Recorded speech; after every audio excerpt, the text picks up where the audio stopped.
to the garden for about 3 weeks, and it shows. This is just some of the stuff I need to harvest. There's still more peppers out there, more cucumbers, and the popcorn and sweet potatoes that I have to take care of yet. Hey everybody, welcome to Country Girl with Kathy Jarvis. And today we're going to work with those green beans that I left in the garden a little too long.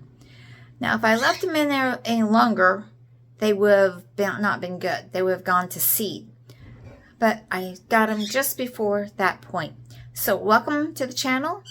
And if you haven't subscribed before, hit the subscribe button and the bell icon to let you know where I'm going to be on next.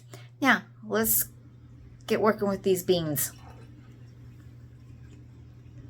Alright, when you're getting ready to shell beans for Shellie beans, you have to know which ones to use. You don't want to use anything that's all shriveled up like this. This is a seed pod bean. This is what you would harvest to get the seeds for next year out of. If you had a open pollinated heirloom type of plant, this would be your seed for next year. What you're looking for is something like this. It's still green, maybe a little bit yellow, but it's rubbery. When you bend it, it's just like rubber.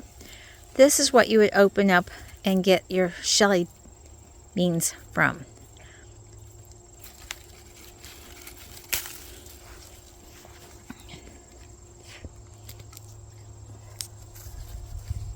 And they just split open very easily, and that is your Shellie bean. That's what you'd be using for Shellie bean. Now, if this snapped like a regular small bean, just snap like that, and you can carry the snap, then you can go ahead and use it as a regular green bean.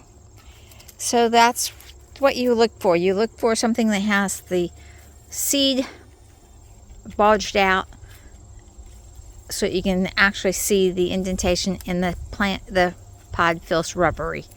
These are your Shellie beans. The ones that are over dry, those are your ones for next year. If, like I said, they were not hybrid. So, now we're going to go and process these for the freezer. Well, this is what I turned out with, and I'm pretty pleased with it, considering when I first started, I thought I wasn't going to have anything.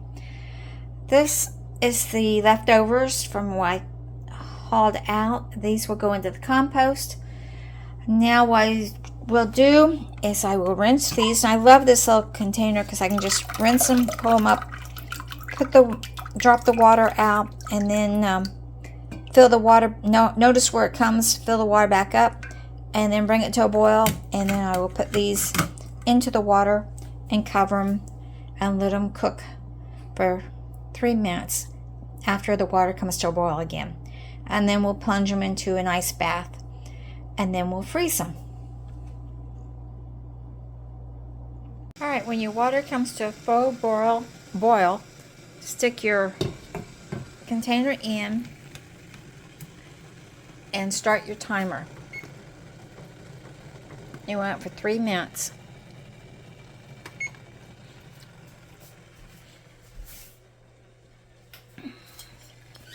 I like to put a lid on mine just to kind of steam it and make sure that they really get blanched well. And after your 3 minutes are up, you will take them, put them into a bowl of ice water, and then leave them dry. Take them out, leave them dry. I usually put the whole thing on a towel here and just leave them drain for a little bit, and then I freeze them into bags. Put the bags into the freezer. I let them chill, let them freeze, and then I vacuum seal them. Okay, you can use these frozen Shellie beans. You can use them in soups. You can use them in casseroles. You can fix them just as Shellie beans themselves by just boiling the frozen ones for about 10 minutes and adding some olive oil and seasonings to them. A little bit of bacon helps make them taste yummy. So there's a lot of ways that you can use your mature green beans without tossing them away. So I hope you like, share, and subscribe. See you in the next video. Dream big, follow that dream, and God bless. Bye, everybody.